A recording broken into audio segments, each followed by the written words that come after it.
video. I'm not sure if you can notice on camera or not, but my Jeep's a little bit louder. As you saw in the last video, my rear end is pretty crusty here. I'm missing about half my trunk in this area. It's just rotted out. The other side's fine, but my exhaust is on this side as well, so my hanger was rotted out and it was just making all kinds of noise. So I just broke out the Sawzall.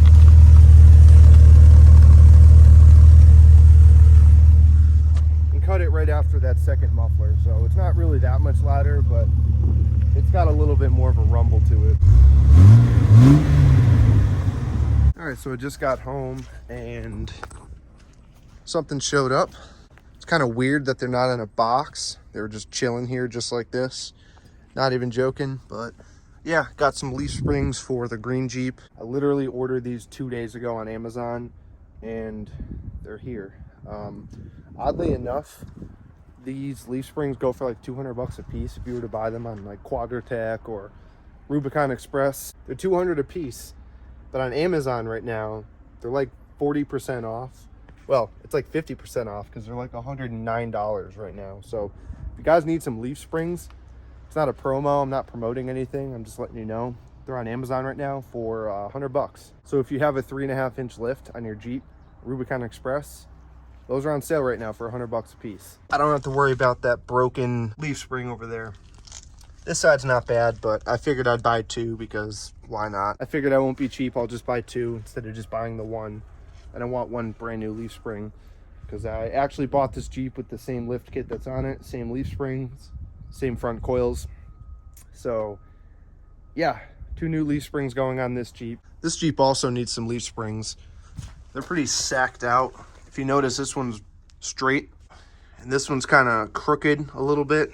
I'm not sure why that is, but yeah, I should probably get some new leaf springs for the 2JZ as well. So I got some new fender flares for the Jeep, and it required me taking my gas door off for reasons you could probably figure out. But anyway, that gas door was held on by 2 bolts like these. Those bolts were completely frozen on. When I opened up the gas door, it didn't give me that much space to take those bolts out. And they were stuck on there. Long story short, I grinded them off. Ended up just taking them out slowly with vice grips. And yeah, I tried finding those bolts and nowhere had them except this place, Team Cherokee. So yeah, they call them fender mounting bolts, but they fit just fine in here. And what do you know it? They fit. So once I get my flares back painted and my gas door, I'm able to put back on, which is cool. Yeah, if you guys are wondering, front fender mounting bolts are the same for your fuel filler door. Kind of a random piece of information, but hey, maybe someone out there needed to hear that.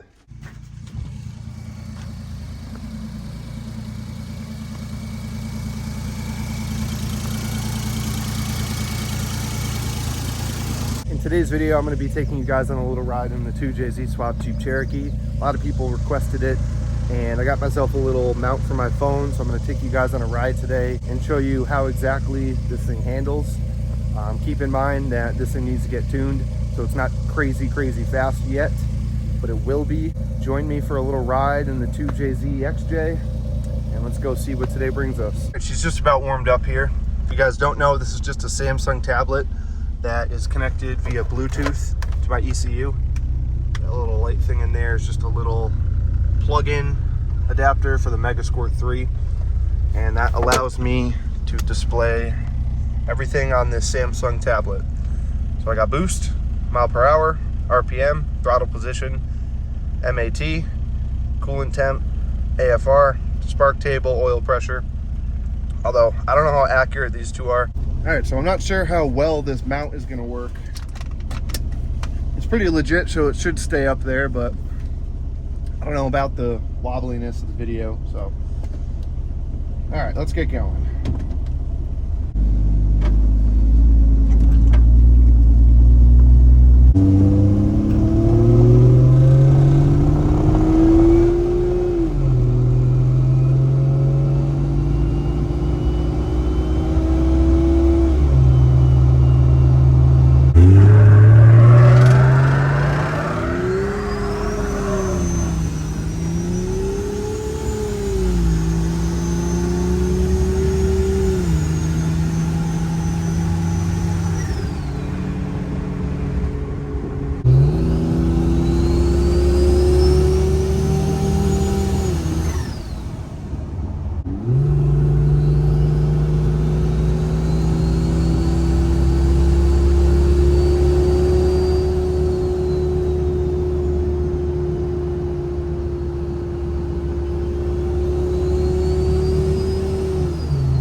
was a crappy launch, but you guys get the idea.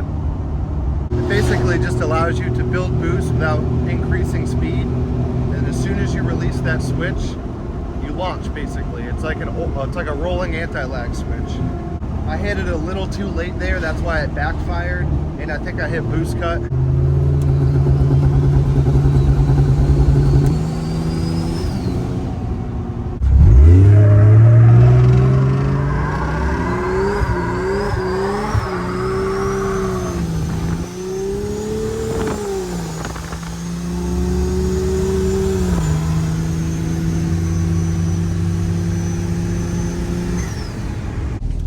Just had to wash my windshield.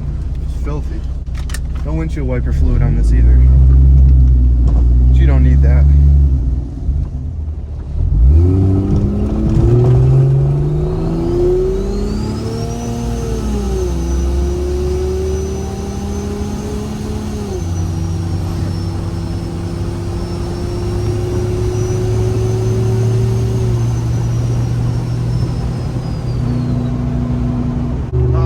I got a really big delay when I shipped this. It's a stock factory Jeep Cherokee transmission, AW4. It's not built whatsoever, so I got a really big delay there, which will probably be my reason to manual swap this eventually. It's still pretty fun, it boogies. And keep an eye on that throttle position if you guys can see it from there. You might not be able to. But that pull right there, I was only at 40% throttle.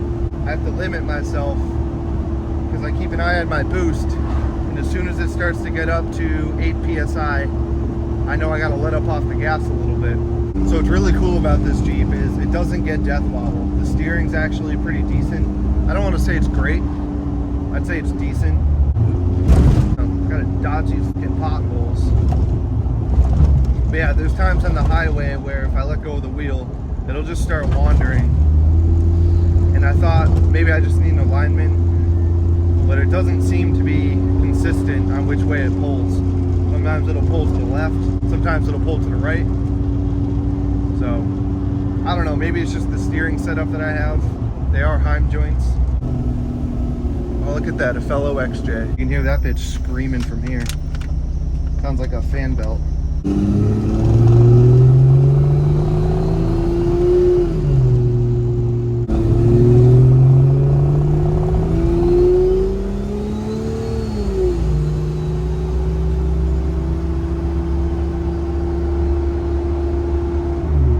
Blazer's got that gangsta lean. So as you guys can tell, driving through the city in this is kind of boring, especially when it's automatic.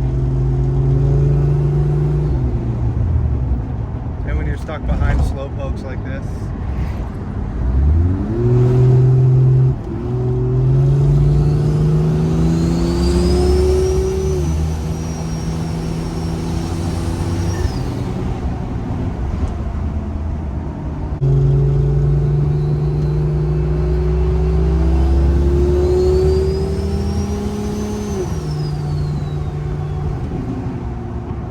So third is the gear that I mostly roll around in when I'm just cruising, going about 50. You don't really need to go into overdrive or fourth in my case. So one thing this Jeep actually sucks at is launching. That's why you've never really seen me try to race anybody, because I know I'd lose. The only hope I have at winning is probably a roll race, going like 30 or 40. But yeah, hopefully someday I will get this thing able to launch properly so I can do some actual racing in this.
so lame. I'm not gonna do any more of those pulls.